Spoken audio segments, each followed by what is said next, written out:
Welcome to Trading Day. I'm Roger Peterson. Thank you very much for joining us. Let's get to some of the stories we're following in the BNN Bloomberg newsroom.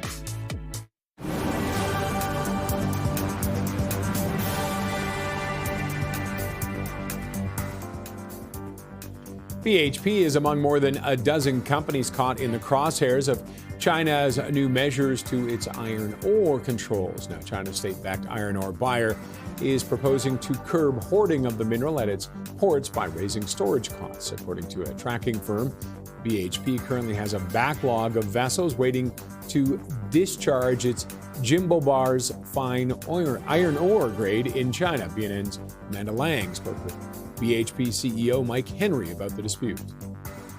They call these negotiations for a reason. You get two parties showing up at the table with different views initially on what a mutually acceptable outcome is. And then through the process of engagement, we land on what I'm sure will be an acceptable resolution here. China's BHP's biggest market. We have really strong relationships with both Chinese customers, but also Chinese suppliers. And so we continue to work our way through that. In the meantime, we continue to produce at full capacity and ship our product to market. For the full interview, tune in to Taking Stock Friday at 3 p.m. Eastern Time. The federal government and Ontario are expected to sign a deal tomorrow to reduce the regulatory burden on large projects. According to a report from the Canadian press, the deal includes the Road to the Ring of Fire in Ottawa has agreed to eliminate any duplicate work on its impact assessments on large projects. The changes will also likely dramatically speed up big projects across Ontario. The Bank of Nova Scotia is planning to revive the metals trading desk and that it dismantled at the peak of the pandemic. The new desk will trade, lend, and hedge raw materials, including precious and base metals. Scotia is now looking to hire commodities traders, sales specialists, and strategists to staff the unit. The move follows record-breaking rallies in gold, copper, and silver, and that has renewed interest in metal trade. Taking a look at the markets, the TSX has clawed its way back into the green. It's up ever so slightly. Essentially, a wash today. It's been a rough week so far, and it's not much better down in the States. Taking a look down there, and everybody's in the red right now. S&P 500 down by 0.7% almost. Dow Jones off by 0.15%, and the NASDAQ off by 1.08%. It has been a not so good week. We'll have to see if there's a Santa Claus rally. Let's take a look now at the big banks' highlights for the year. We get an outlook on what to keep a close eye on for the year ahead. We're joined by Maria Gabriela Curry, the Senior Director of Banks North America at Fitch Ratings. Maria Gabriela, thank you very much for joining us. Thanks for having me, Roger. In your report, you maintain a deteriorating sector outlook for Canadian banks. What are the reasons behind that?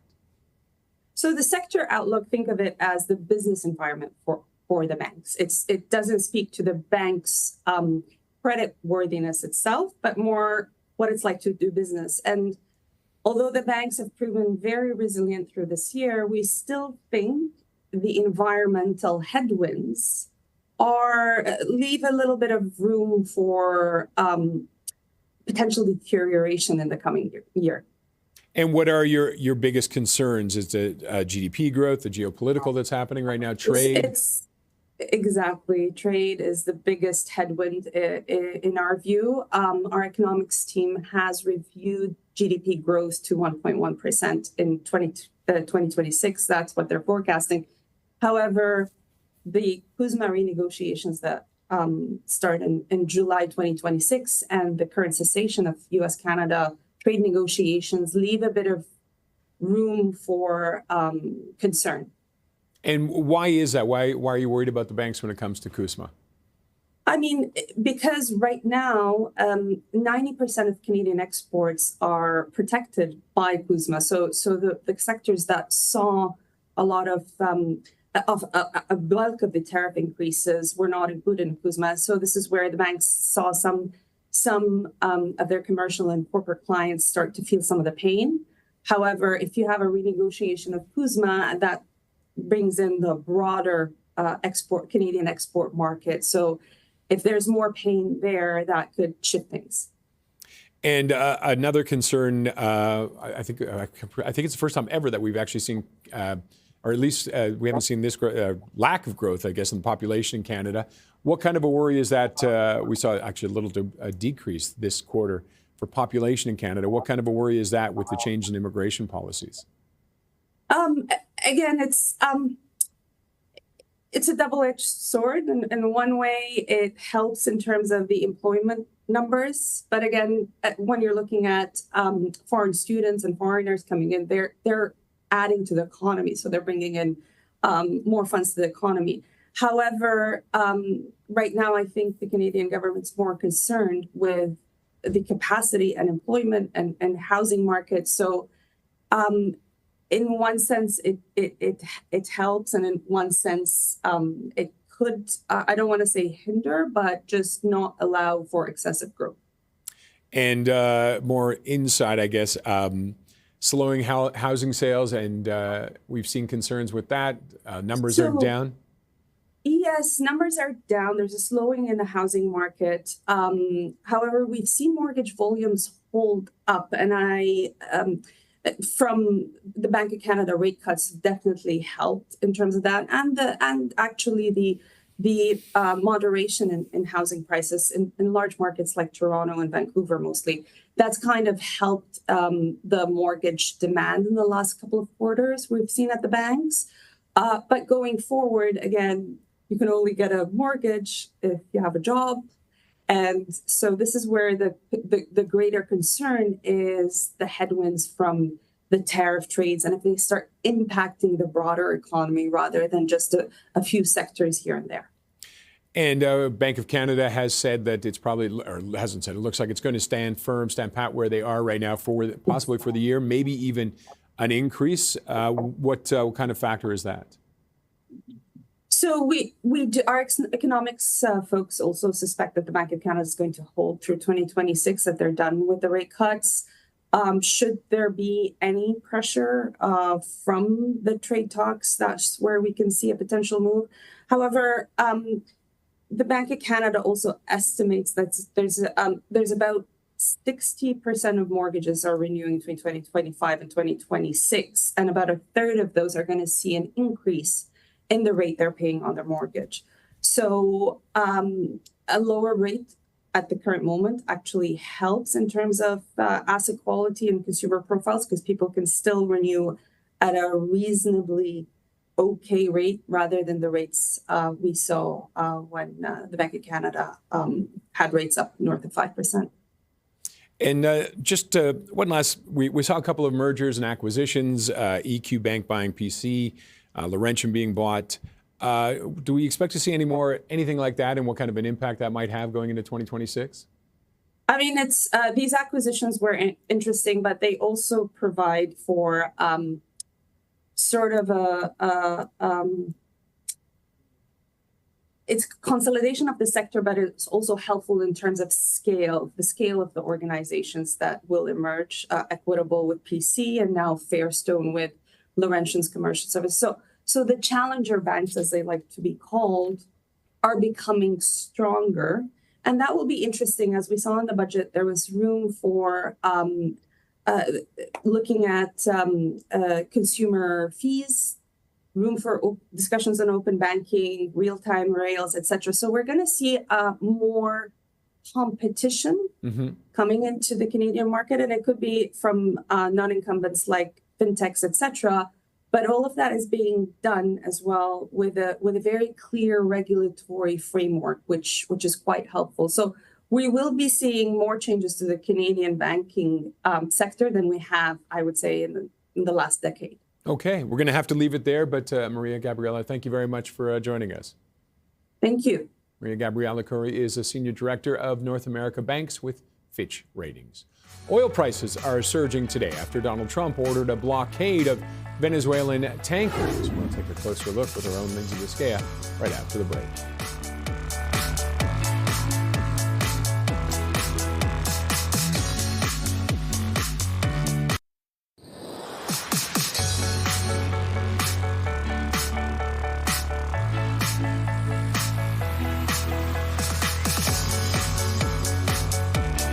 Oil prices are surging today, recovering slightly from a 4.5-year low. It comes after Donald Trump ordered a blockade of certain Venezuelan tankers. For more on this, we're joined by BNN Bloomberg's Lindsay Biscaya. Lindsay, thanks for joining us. What's the latest on this? Do we know how many tankers are even affected right now? We're not sure how many tankers are actually affected, but it's the tankers that bring oil in and out of Venezuela. And this is the latest coming from Donald Trump after a bit of a ramp up in terms of aggression toward that country over the last couple of weeks or months. But we're seeing today what's phenomenal is the price of oil skyrocketing. As you mentioned, it's been very low for quite some time. And now we're seeing it going back up. Brent prices up 2.7% this morning. That's almost $58 a barrel. This is something we haven't seen in a while. And this is, for the most part, because of Trump ordering that blockade on Venezuela. There's also a component of Russia here.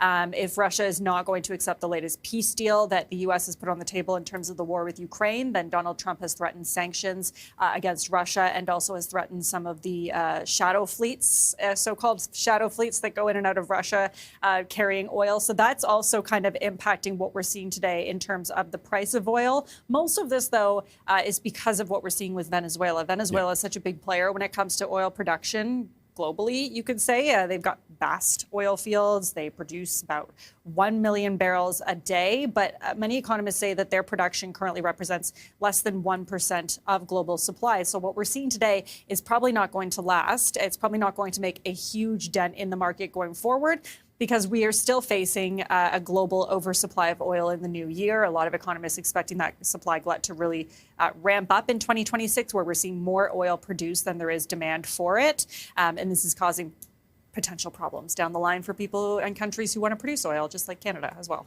And I'm going to ask about Canada, and this is a select blockade too. I mean, it's not a full-blown blocking everything going in and out. That's what Donald Trump is saying. He's saying it's a select blockade because if he was actually to order a complete blockade, that is an act of war under international law. So Donald Trump's saying he only wants to block sanctioned oil at this point.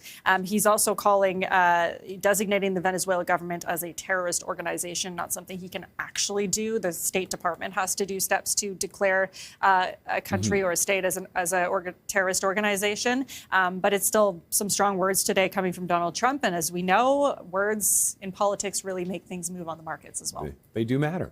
Words matter. And Canada, what kind of impact is this for our oil industry? It's interesting because Canada not seeing that rise in prices that globally we're seeing today for the most part. This is not really going to be that great for Canada. We were speaking with Dan Hinton today from IA Global Asset Management, and he said that Canada's not really seeing a profit in this. What's interesting is the oil that's produced out of Venezuela is very heavy crude oil, much like Canada's oil that we produce and extract from the ground. And to extract it from the ground is very expensive. It takes a lot of engineering. And so because of that, the U.S. has started to kind of replace what it imports in terms of Canadian oil with Venezuelan oil. Most of Venezuela's oil is exported, about 80% of it to China, but there's about 16 to 20% that is now exported to the U.S. And that's taking Canada's place in terms of where we export our oil to. And Dan Hinton was saying today that Canada might need to look at diversifying in the future in terms of what we export. Here's more on what he had to say. When you think about oil prices and where the direction of travel is going, we are moving into a post-oil scarcity world in the next 10 years. And I don't think I would have said that many years ago. And the reason for that is the amount of solar that's being put into the ground, all the other natural gas peakers and baseload that's being spun up, on top of the fact that nuclear is having its moment in the sun once again. All of these things is abstracting away the energy use case. So 100 million barrels of oil a day, will it be more 10 years in the future? Of course it will. But it will not be the primary bottleneck energy source in the way that it's been historically, and that's generally bad for prices. And then the whole question is, we talked a lot about Venezuela, we talked a lot about Russia. What does it mean for Canada? Canada's wealth and prosperity is anchored to the energy markets. And the pipelines aren't full on the way out of Alberta right now. That is an interesting thing to monitor, and we're probably going to have to find other sources of competitiveness in our national economy, because the same reason that the Gulf states have moved on, we've been slow to extract it, and I think that moment in the sun for oil has passed. So interesting to hear those words from Dan Rohinton, and interesting to see the price of Canadian oil today. Western Canadian Select down at about $42 a barrel. You compare that, 41 now. You compare that with June, where it was at $65 a barrel. So it has gone down quite a bit. And then what's also interesting with this whole story of what we're seeing with the price of oil today, the uncertainty, the volatility with the price of oil, is the price of gold has been rising because a lot of investors. Safe haven. It's a safe haven. You know, when something is uncertain in terms of with the US dollar, for example, or the price of oil, investors run to gold. And so we're seeing that price climb a bit today, too. Okay. We'll leave it on that note there. Thank you. Lindsay, thank you. BNN Bloomberg's Lindsay Biscaya. Well, coming up after the break, we'll cover Canada's energy sector trends of this year. That's next.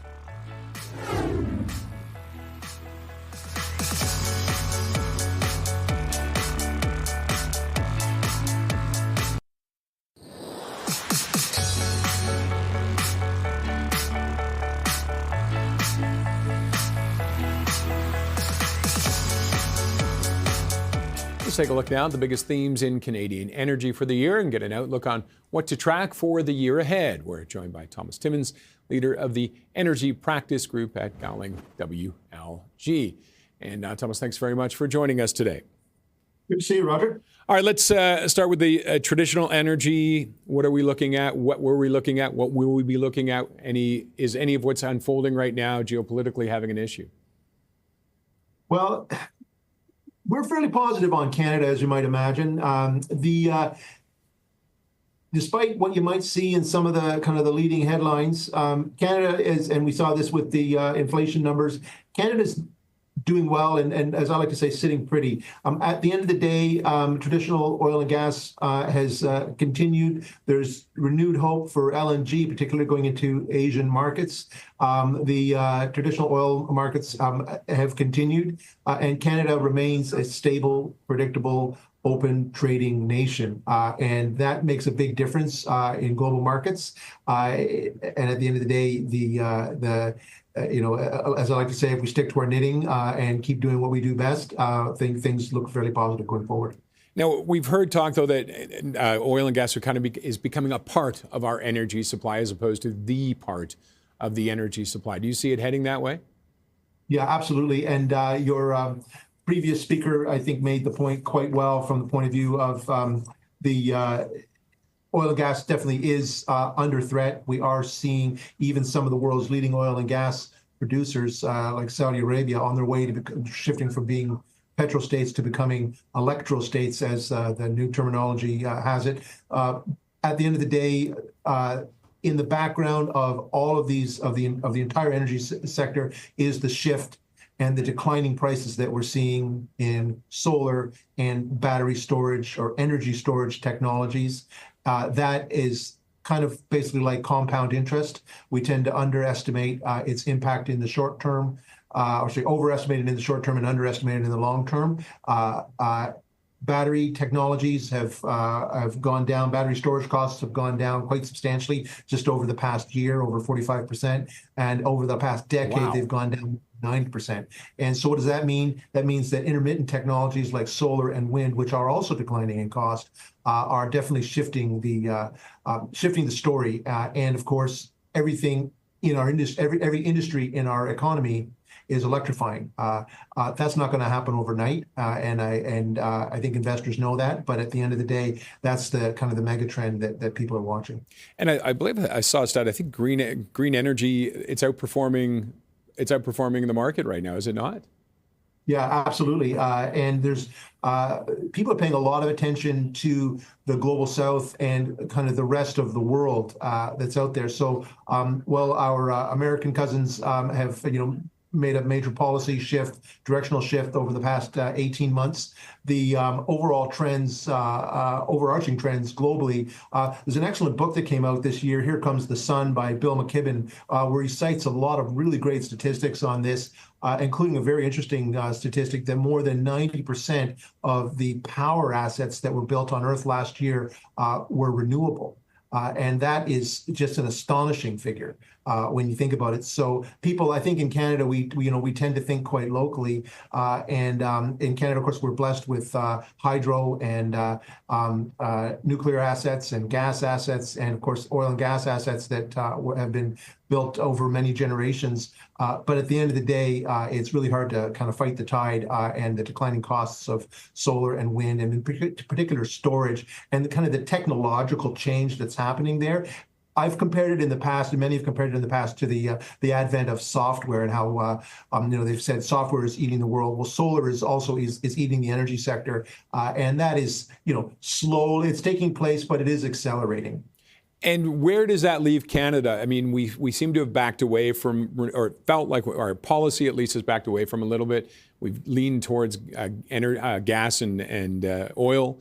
Are we keeping up? Are we in a good position, does it feel like? Well, I'm actually quite interested and quite excited by a number of the federal government maneuvers or moves over the past couple of years. The introduction of ITCs, investment tax credits, are a really interesting play for investors. The ITCs are basically technologically neutral. So basically you have the federal government saying, hey, we want to support this energy transition. We don't care how you do it, private sector. Let the animal spirits of the private sector find a way. And so you don't have governments or government agencies picking winners.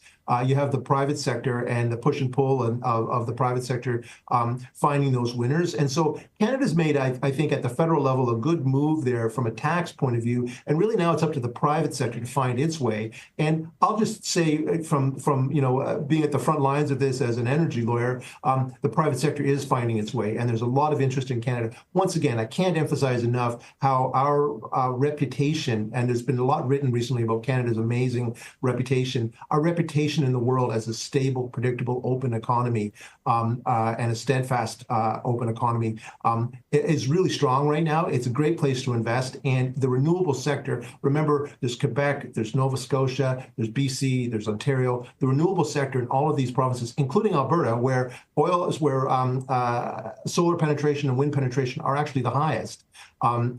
There's a lot in play going on right now, and also the introduction of new technologies into the grid, the idea of a transnational power corridor, not an oil and gas, and the Prime Minister was quite clear about clarifying this in front of the media. It's not an oil and gas pipeline, it's an energy corridor. Mm-hmm. The idea of east-west transmission, energy sovereignty, all of these things put Canada in a very good place. And the other thing, our debt to GDP ratio at the federal level mean that Canada does actually have money to invest. So it is an exciting time. And even just making reference to the 7 gigawatt plans that Nova Scotia has for offshore wind, that's an incredible project that has some history to it when you think about the offshore oil and gas legacy of the eastern provinces. So there's, I'm fairly optimistic about Canada, to put it quite bluntly, Roger. All right, let's end it on that upbeat note then. Thomas, thanks very much for joining us. Great seeing you. Thomas Timmins is leader of the energy practice group at Gowling WLG. Well, Warner Brothers Discovery chose the $82.7 billion offer from Netflix, but Paramount will show no signs of slowing down its hostile takeover. We have more with a media universe cartographer. That's next.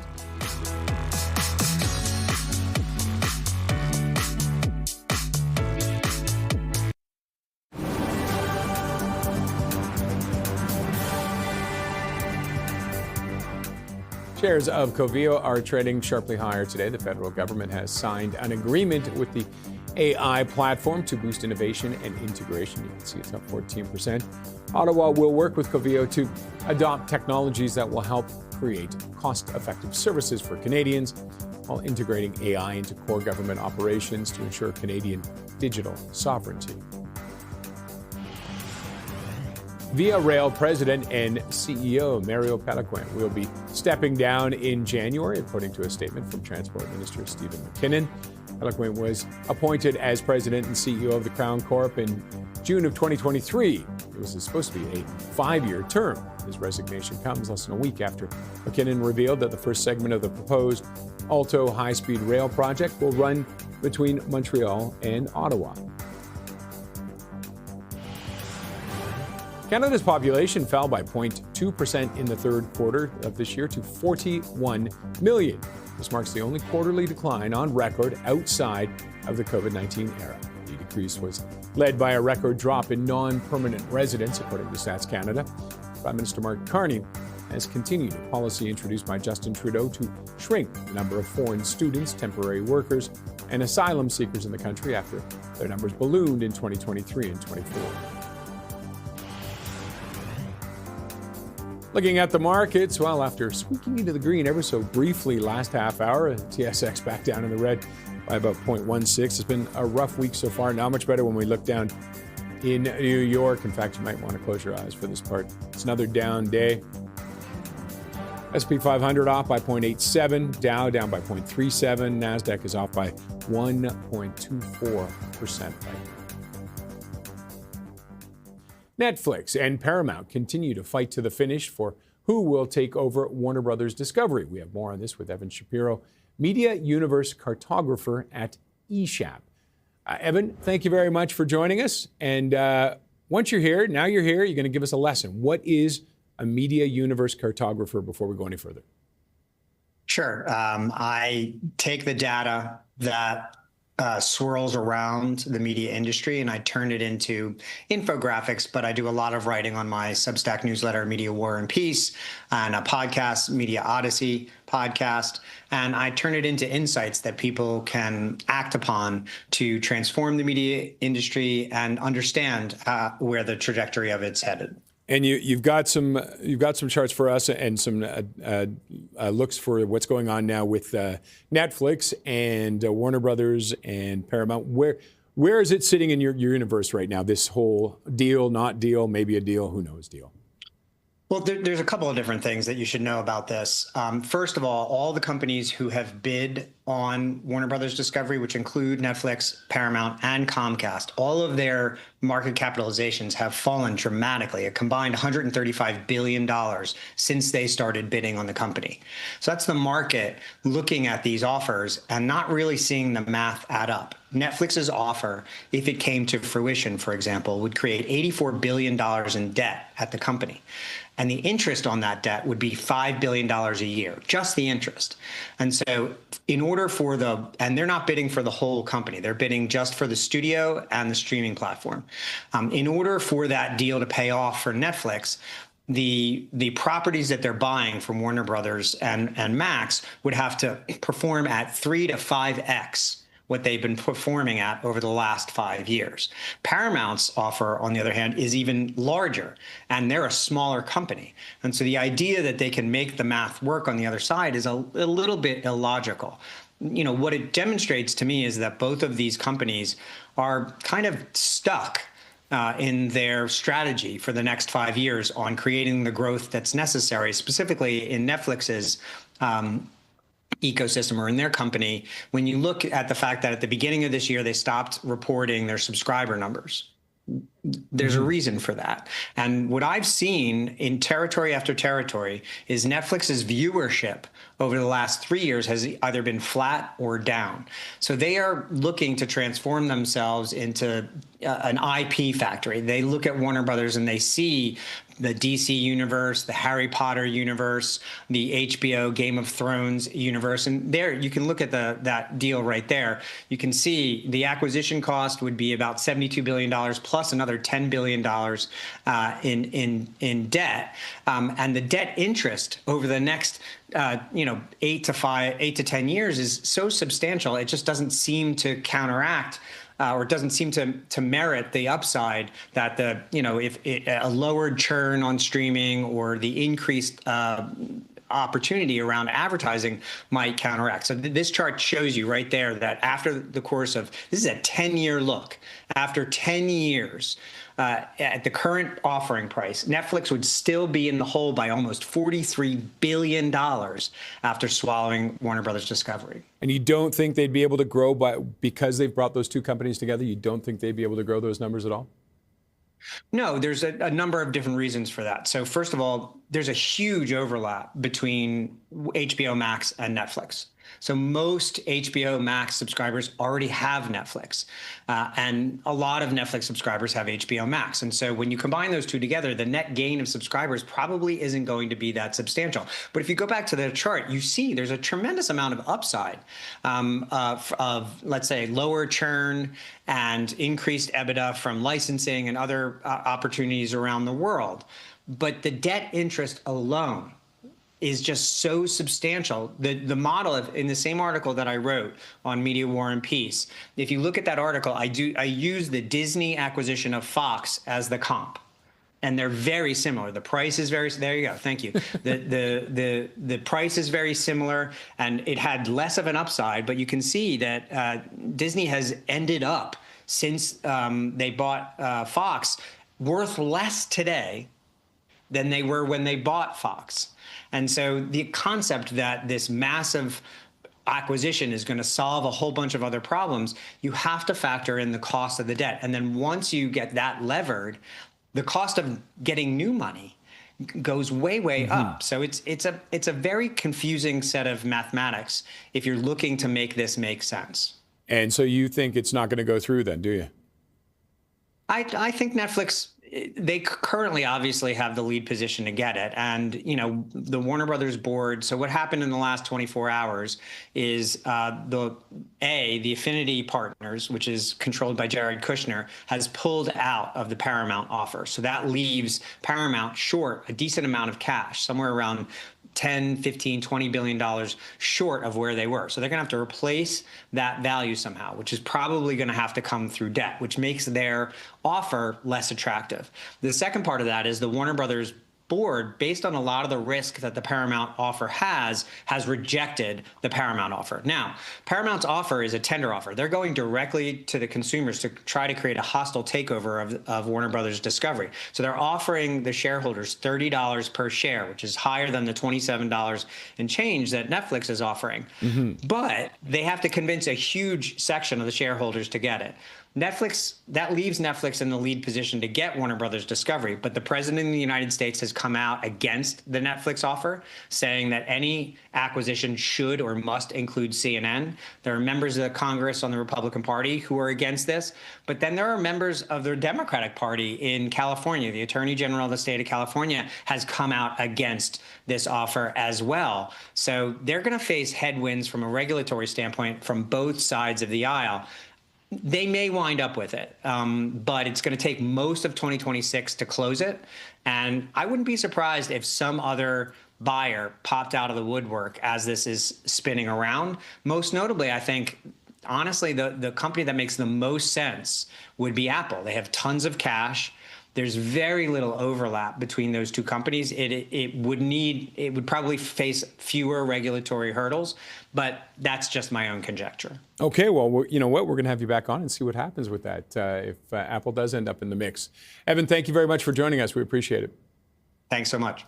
Evan Shapiro is a media universe cartographer at eShap. Coming up, real estate is the worst performing sector on the TSX this year, with the sector almost flat since January. We'll get more on that when we come back.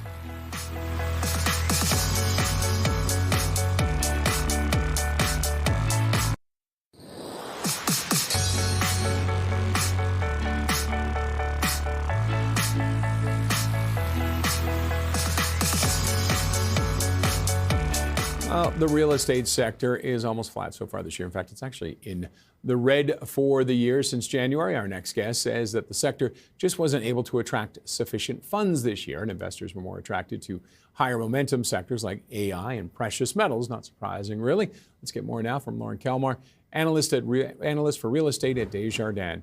Lauren, thanks as always for joining us. Thank you for having me. It's always nice to be invited to nice places.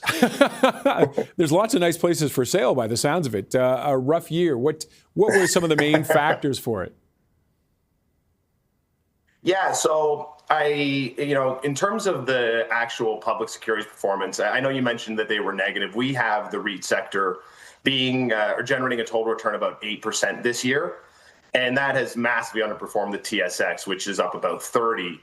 And that represents the fourth consecutive year that this has happened. So pretty disappointing. But with all that said, that was actually in line with our expectations heading into 2025. We had called for 5 to 10% total return, so this had kind of come in right in the middle of that range. And what's really happened, in our view at least, is the REIT dedicated investors have been there, and they've been shuffling around better ideas, better valuations. But what the sector has lacked, as you alluded to earlier, is that incremental capital, right? And that comes from the Canadian generalists, as well as foreign investors. And I'm talking a lot of U.S. REIT dedicated investors that have pulled back from the sector. And what we saw is, as rates began to rise in 2022, the Canadian generalists went away. Mm-hmm. And they really haven't come back. And to be honest, as much as I'd like them to, I don't really fault them at this point. And, on the U.S. side, what happened was a lot of them were really active in the multifamily space up until very recently. But the changes in the immigration targets and population growth outlook caused a big retreat there. So we've been sitting and waiting and wishing and hoping, but alas, so far that funds flow that we've been waiting on has yet to materialize. What do you think it's going to take to get those investors interested again? Yeah, it's a good question. I think, as you well know, real estate is very tightly tied to the economy. The economic outlook in Canada has been, sluggish, modest, maybe at best. And we think we need to see a turnaround there. This year was characterized by a slowdown in population growth. I think the print that came out for Q3 was the first decline since the pandemic. And then we've also largest had, ever too. The largest ever. Yeah. So there you go. We've had elevated unemployment, and then you've had all this noise around the tariffs, which has really spooked a lot of people. So I think that, we need to see the economy really start moving in the right direction. I think a part of that will be execution on the federal government side, which, there seems to be a lot of good plans in place. But what's the saying? The road to hell is paved with good intentions. So it'd be great to see some execution there and get people more excited about the economic outlook. We think that would do a lot to attract funds back to the sector. We also think that you need to see, maybe some M&A start up again, although we're of the opinion that the setup for 2026 probably isn't really conducive to that. And, a little reprieve at the long end of the curve, right? The 10-year yield is actually higher. The GOC yield is higher than where it was to start the year, so you didn't really get much help there. And then it could also be, some of these higher momentum ideas starting to fizzle out. You're hearing a lot more about the AI bubble bursting. So, one of the things when we look at our sector from a valuation perspective is that it's actually trading at a historically attractive valuation versus the TSX. And how we look at that is we look at it on a price to earnings multiple gap. Mm-hmm. And it's trading at a gap that it's only reached about 5% in the last 10 years.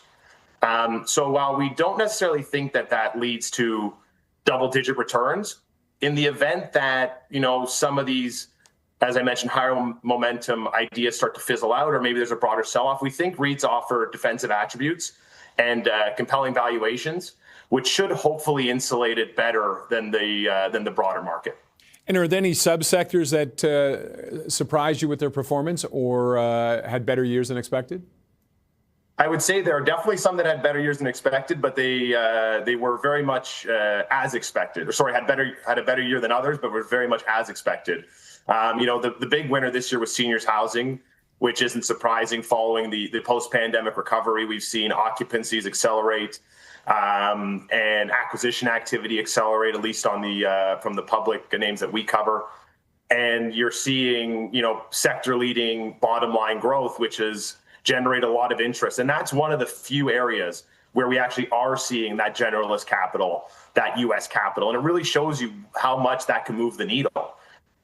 Retail had a pretty decent year. I'd say fundamentals there remain pretty darn robust, and they delivered about a 15% total return. And then industrial was just behind that at, I think, about a 14% total return. So those were kind of the three outperformers. And sorry, I should go back. In terms of seniors, I think they're about 35% total return if you include the two senior housing names, and 60% if you lump in Extendicare. So really strong year from them. Okay, and if you are looking, you are looking for something, where are those the places to look that you just talked about, or are there some other sectors that are really underperforming and you feel they're bouncing back? They're going to bounce back. Yeah, I certainly, real estate operates in cycles, and multifamily had a bit of a tough year. Office had a really tough go. And, we are of the opinion they will bounce back. I just don't think it's going to be a 2026 phenomenon. One of the ways we would characterize 2026 is kind of more of the same as it relates to 2025. So we think the sectors that I just talked about, seniors, housing, industrial, and retail, will continue to be outperformers. We expect the fundamental setup in seniors to carry over. You've got the aging baby boomer population, very limited supply growth, occupancies now reaching the 95% level. In retail, you're seeing a tremendous amount of demand from retailers, certainly in the value and the grocer category, but also more broadly, which I think is very encouraging, and again, very limited supply. And then on the industrial side, there is a lot of headline noise around the USMCA and tariffs. But our view, and I'm not going to pretend to be an expert on this, but we've talked to people a lot smarter than ourselves, is that whatever concessions Canada does have to make probably won't have a tremendous impact on the type of industrial real estate the Canadian industrial REITs own. Okay. They're set up to have pretty decent growth, and the valuations still look pretty compelling. All right, we got to wrap it up there. But Lauren, thank you very much for joining us. Thank you so much for having me. Lauren Kalmar is an analyst at real estate at Desjardins. Still ahead, today's market movers are coming up next.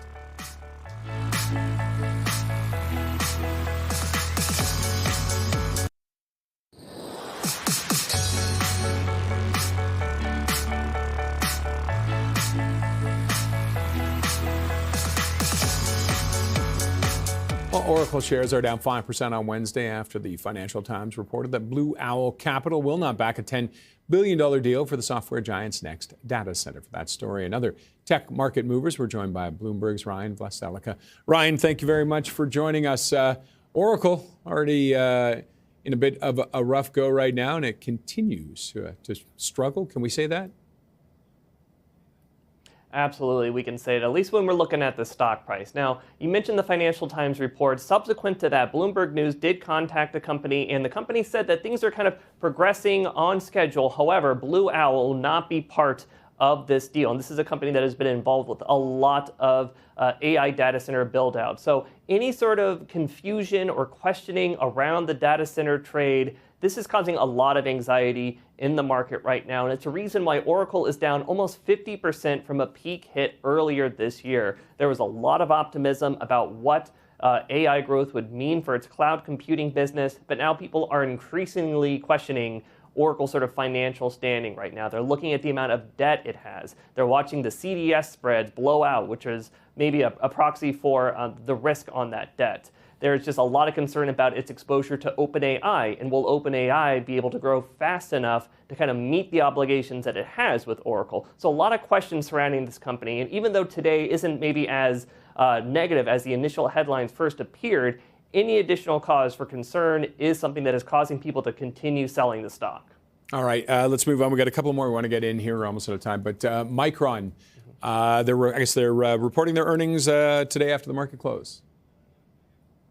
Yes, absolutely. So Micron's another big winner this year. The stock is up, I think, 180%, give or take, something like that. They make semiconductor chips that are focused on memory, high bandwidth memory. This is a huge part of the AI infrastructure build out. There's a lot of optimism that all the spending that's going on surrounding AI will continue to support the company's growth, especially since it doesn't have a very high valuation relative to some of the other AI exposed chip makers out there.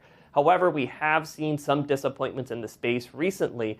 Oracle, not exactly the same, but they had a disappointment last week, as did Broadcom, which is involved in a different part of the AI infrastructure with respect to the chips. So a lot of focus on whether on Micron's report, will the big year-to-date gain be enough to sort of continue supporting the stock, or will it be a cause for maybe sentiment to start reversing some?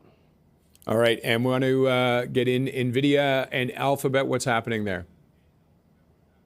Okay, so there was a report earlier today, just obviously that we are talking about AI writ large, a lot of concerns about just the nature of the space right now. How profitable is it going to be? When are these companies going to start to see a more pronounced return on all of this spending, adoption rates, so on and so forth? And earlier today, there was a report talking about just China's aggressiveness when it comes to building its own competing AI products and services. This is something that just seems like it really just took the wind out of the sails this morning in the market. Companies like NVIDIA and Alphabet were really seen as some of the biggest winners of AI. We're seeing those names really come back today. Now, those remain year-to-date gainers. However, like I said, falling today. A lot of concern out there. I think as we especially come to the end of the year, people are just kind of looking for some reason to sell some of the names that have done especially well this year. All right, perfect. We're going to wrap it up there, Ryan. Thank you very much. Thank you. Bloomberg's Ryan Blestelica. Know Your Options is back. Tune in today at 3 p.m. Eastern to have all of your option trading questions answered by Chris Tom of Moat Financial. Send us your questions to knowyouroptions@bnnbloomberg.ca. That wraps up this edition of Trading Day. Have a great day.